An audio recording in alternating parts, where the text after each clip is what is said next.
Good day, everyone. This is I Am, and welcome back to I Am Vibes.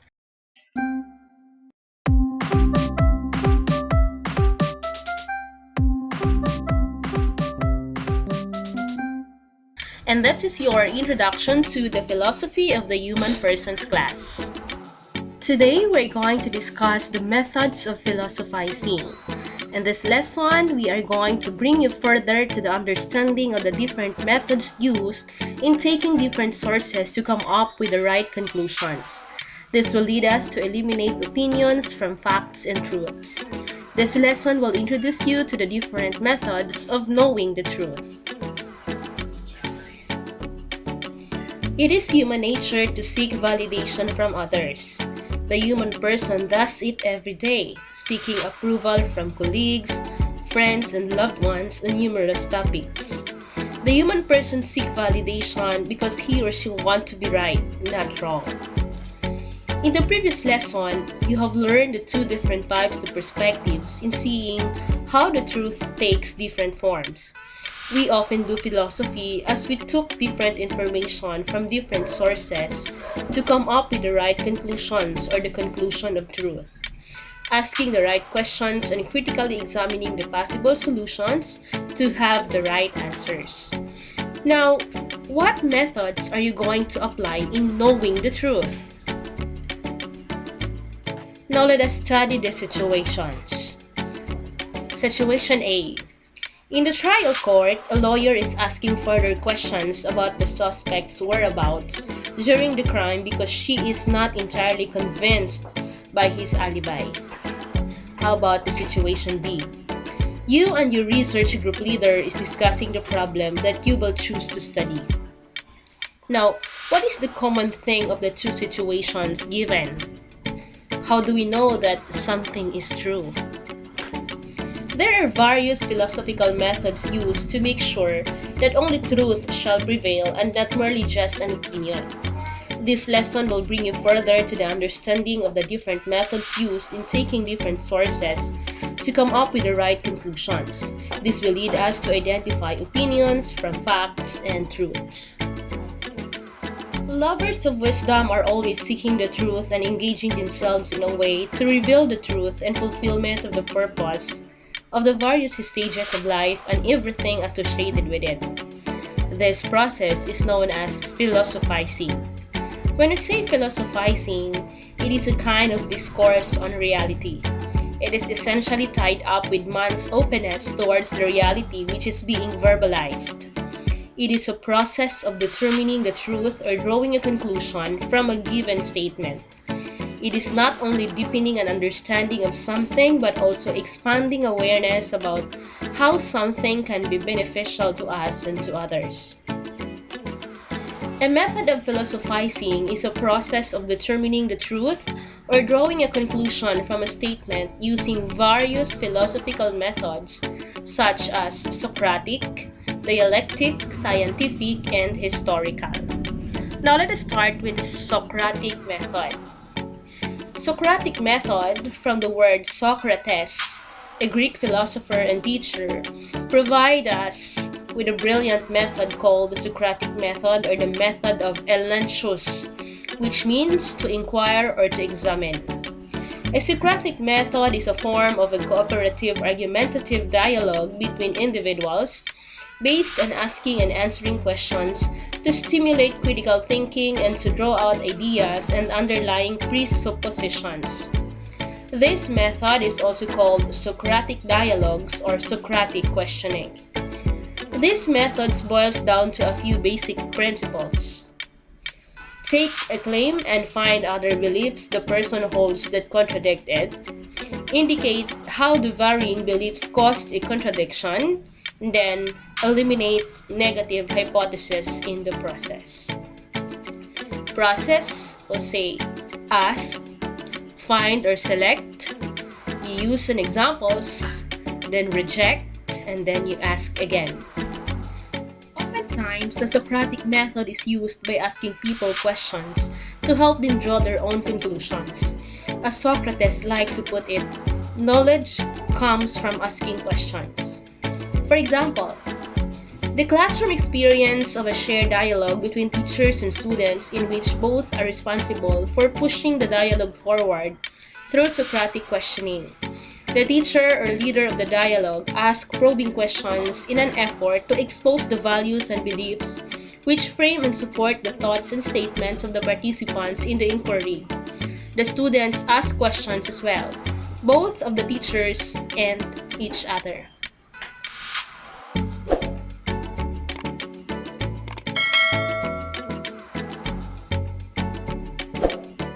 Dialectical method or dialectic method. Hegel of 19th century, a German philosopher, introduced the term dialectic that comes from the Greek word dialektike, which means the art of conversation. The dialectical method is an exchange of propositions or theses and a counter-propositions or the antithesis, resulting in a synthesis of the opposing assertions, or at least a qualitative transformation in the direction of the dialogue or progress. Kuiper School defined the term used to describe a method of philosophical argument that involves some sort of contradictory process between opposing sides. The dialectical method is a method of argument or exposition that systematically weighs contradictory facts or ideas with a view to the resolution of the real or apparent contradictions. The contradiction between two conflicting forces viewed as the determining factor in their continuing interaction. In philosophy, it is a method of coming up with the conclusions from an exchange of contradicting logical arguments. The aim of dialectics as a process of dialogue is the clarification of controversial notions and arguments with other people. In this process, personal and shared conceptions should be considered and corrected. The process involves ask, clarify, disagree, justify, and then choose. For example, you and your best friend are discussing the pros and cons of having a boyfriend or girlfriend while studying in senior high school and then choosing the best option. Scientific method. Francis Bacon, the father of the English essay, was the first to formalize the concept of a truly scientific method. The word science is derived from the Latin word scientia, which means to produce knowledge according to Merriam-Webster Dictionary. Science aims for measurable results through testing and analysis. Science is based on facts, not opinions or preferences. The process of science is designed to challenge ideas through research. It is also called an empirical method, a process of determining truth or knowledge through experimentation, inductive and deductive reasoning, and hypothesis or theory testing. The scientific method is a process of experimentation that is used to explore observations and answer questions. The scientific method leads to wisdom and truth because it uses an evidence-based approach to come up with its conclusion. In its method, all truths are supported by facts that can easily be tested or proven, again through experiments, logical reasoning, or observation. The knowledge and truth gained from the scientific method are assured to come directly from a valid conclusions. The process of scientific method includes making an observations, asking questions about observations and gather information, form a hypothesis or a tentative description of what has been observed, and make predictions based on that hypothesis. Next, test the hypothesis and predictions in an experiment that can be reproduced. And lastly, analyze the data and draw conclusions, whether to accept or reject the hypothesis or modify. Another method of philosophizing is what we know as historical method. The term history is from the Greek word utopia, which means to investigate or to find out. Historical method is the process of gathering pieces of evidence, examining them, and formulating ideas about the past to come up with the present truths. The process of learning the truth is simply through looking at past records to validate the present hypothesis. Reviewing what has been done in the past is the primary method of looking at solution for a problem at present. Accounts of the past are derived from the historical evidence. Historical evidence can make a variety of forms. Among the most important types of historical evidence are primary sources. When we say primary sources, it consists of original documents, artifacts, or other pieces of information that were created at time under study. So if we are studying World War II, primary sources would include everything from letters written by soldiers to girlfriends and wives back home to government documents to photographs to physical uniform and equipment. Primary sources are usually more valued than secondary sources. Secondary sources contain useful information but typically involve an analysis of primary source material. Books and magazines are common examples of secondary sources. Another important type of historical evidence is an oral tradition. The oral tradition consists of stories that are not written down but passed on verbally, usually from an eyewitness to succeeding generations. Oral tradition or oral history, as it is also called, is sometimes considered a primary source, although there is debate as to where it theoretically fits as a source. In a lot of ways, it is in a class of its own. Oral tradition is especially important to historians studying various ethnic groups whose history may not be well documented in writing. Various forms of historical evidence allow historians and other experts to gain insight into the past and propose theories. However, that does not always mean their theories are necessarily correct, as we shall see. The historical method deals with examining the past to come up with the present truths. This method does not accept logic as the primary source of the truth.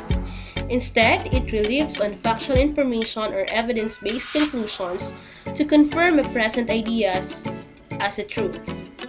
Process includes thought, review, examine, then you formulate or develop. For example, the Waze application, a GPS navigation software app that provides turn-by-turn navigation information and user-submitted travel times and route details, is a product of a historical method. Waze collected first the map data, studied the travel time and traffic information, enter into the system before the app user can access it. Doing authentication, authorization, and validation, and doing them well, is not about providing guarantees about the series of information, but about improving the information quality. This means distinguishing bad information from good, clarity from obfuscation, mistakes from lies, and holding human person accountable for his or her statements. People who are innocent tend to believe in whatever they are told without questioning whether it is right or wrong.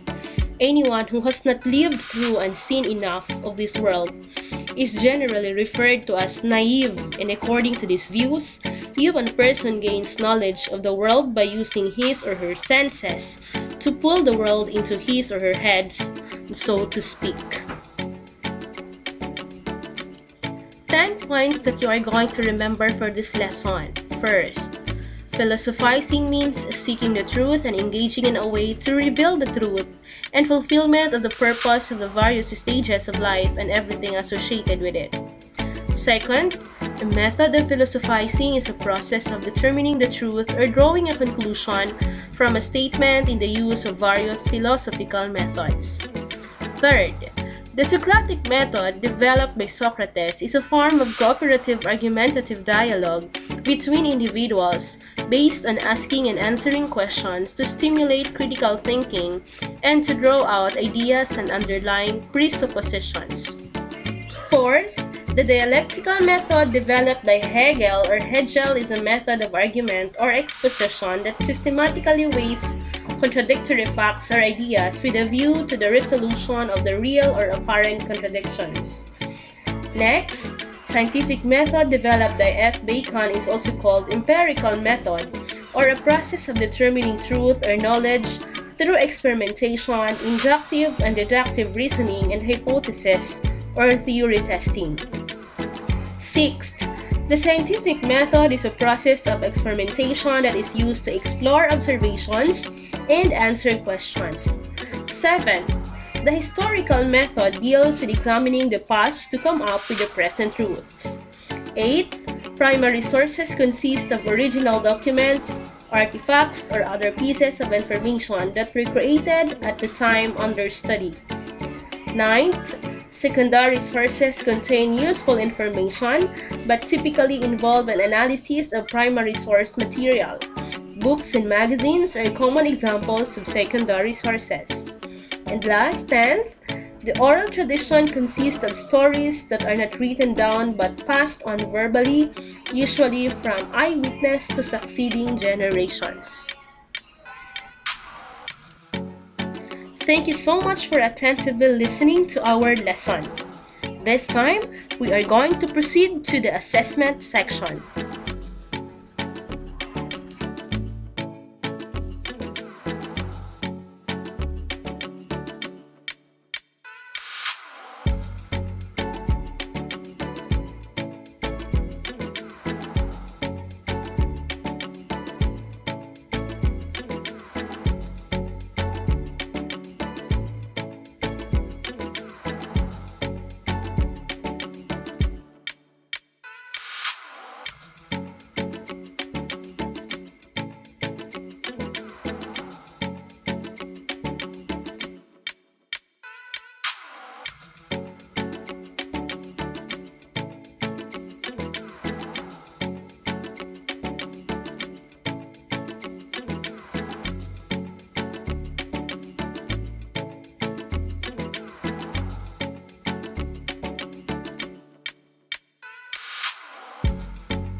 Once again, thank you for tuning in. I am Vibes.